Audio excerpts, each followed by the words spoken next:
तुम जिसके साथ सारी जिंदगी गुजारने का फैसला कर रहे हो, माशाल्लाह खुश भी हो तुम।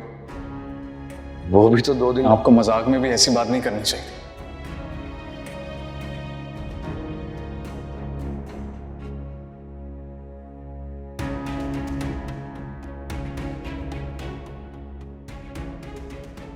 भाई अच्छी लगी मुझे तुम्हारी बात, इस्तेमाल शुदा चीजें नहीं पहनते।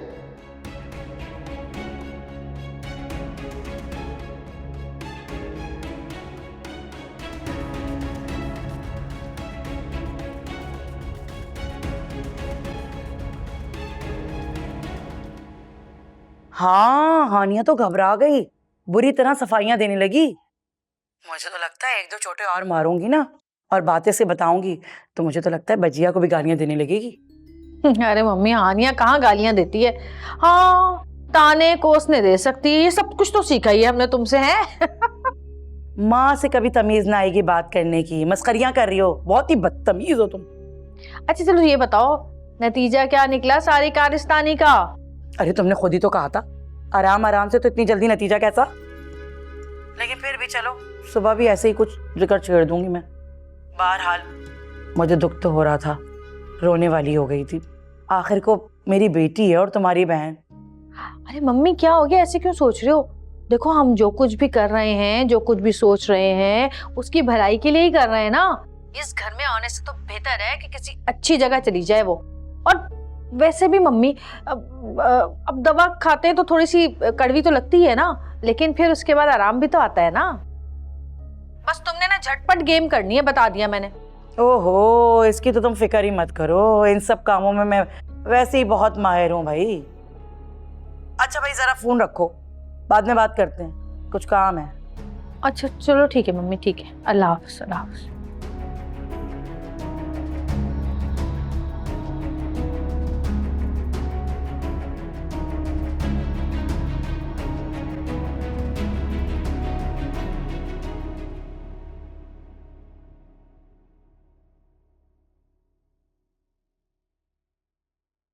क्या हुआ है, ऐसे क्यों बैठी हुई हो? डर लग रहा है। डर लग रहा है? किससे? खुद से, लोगों के सवालों से। दिल करता है कि खत्म कर दूं खुद को, पंखे से लटक कर जान दे दूं अपनी। पागल तो नहीं हो गई तुम? जरा सोचो, किस किस को सफाइयां देते फिरेंगे हम? जीते जी मारना चाहती हो माँ बाप को? खबरदार जो तुमने अपने मुंह से दोबारा ये बात निकाली हो। तो क्या करूं मैं? बस इसी तरह लोगों के चुपते हुए सवालों को सुनती रहूं चुपचाप? आप कभी भी नहीं समझ सकती कि मैं किस कर्ब से गुजर रही हूँ। पूरी पूरी रात जागकर गुजारती हूँ, 10 दफा उठ के दरवाजा देखती हूँ कि लॉक खुला हुआ है या बंद है। पूरी रात मुझे डर लगता रहता है कि कहीं फिर से कोई आके मुझे अगवा करके ना ले जाए। लेकिन आप क्या, कोई भी ये नहीं समझ सकता कि मैं किस हाल में हूं और किस अजियत से गुजर रही हूं।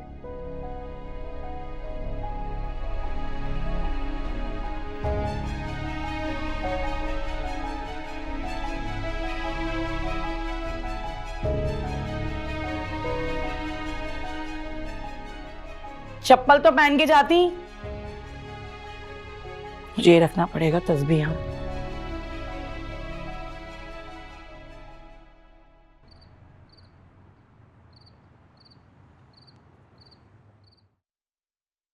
क्या हुआ, उठाया नहीं? नहीं, कोई अता पता नहीं क्यों नहीं उठा। आपने तो नहीं इसको किसी काम से भेजा? नहीं, हमने तो किसी काम से नहीं भेजा, खुदा जाने कहाँ गया। ऐसे पहले कभी हुआ तो नहीं कि बगैर बताए वो यूं गायब हो जाए। तुम करो अपने फोन से ट्राई। जी, मैं कर रहा। हाँ,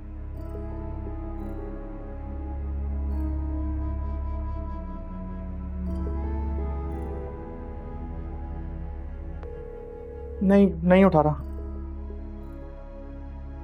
या अल्लाह जाने क्या हो गया। देखिए ना, बेल्स हो रही है लेकिन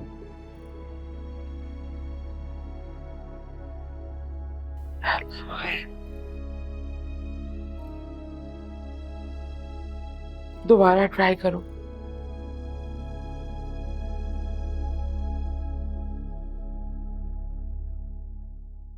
हेलो नबील।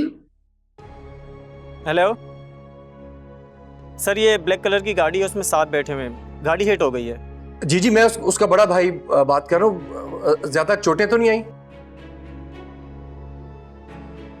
आई थिंक अचानक ब्रेक लगने की वजह से उनका सर स्टीयरिंग से टकरा गया है।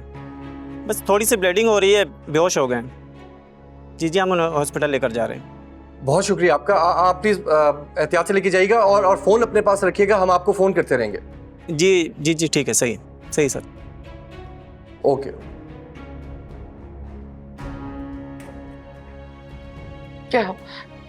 क्या बात है? नहीं, वो ज्यादा वो बता रहे, ज्यादा सीरियस बात नहीं है, लेकिन गाड़ी लग गई है उसकी। नहीं, गाड़ी नहीं लगी है। किसी की बुरी नजर लग गई हमारे बच्चों को। चले भाई साहब, अम्मा हम पहुंचते हैं फौरन। आओ यार।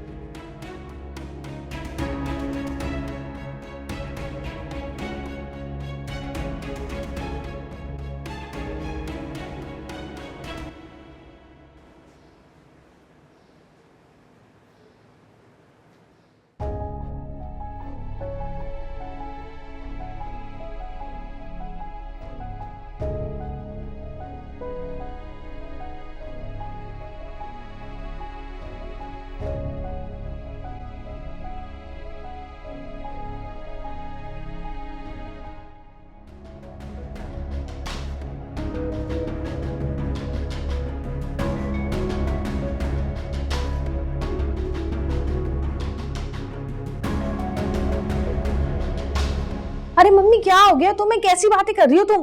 है डैडी को अकेले मत भेजना भाई, तुम साथ जाओ उनके। खबरदार जो तुमने उनको अकेला भेजा हो तो। अहे तो हानिया क्या करूं, उसे कैसे घर में अकेला छोड़ दूं? उसकी हालत ठीक नहीं है, जानती नहीं हो क्या? तो भाई हानिया को भी तैयार करा के साथ ले जाओ ना। देखो मम्मी, अगर ऐसे मौके पर हानिया नहीं हुई ना तो सबको शक हो जाएगा कि हम लोग कुछ कर रहे हैं। और तुमको तो पता ही है ये सारे के सारे भाई कैसे चंट चालाक हैं। जाहिर सी बात है, चालाक क्यों नहीं होंगे? वो तो चालाक होंगे। आखिर बेटे किसके हैं? जैसी माँ वैसी औलाद है। अच्छा तुम टाइम जाया मत करो, चलो जाओ हानिया को और डैडी को लेके निकलो। शाबाश। और ख्याल रखना, डैडी को अकेला मत छोड़ना इन भाइयों के बीच में। ये भांजे कम दामाद, इनकी ना हमारे डैडी से बहुत जबरदस्त अंडरस्टैंडिंग है। हाँ, फंसवा देंगे हमें ये। अंडरस्टैंडिंग तो देखो कैसी निकालती हूँ मैं शराफत अली साहब की। चलो ठीक है, बस अब निकल लो जल्दी। शाबाश।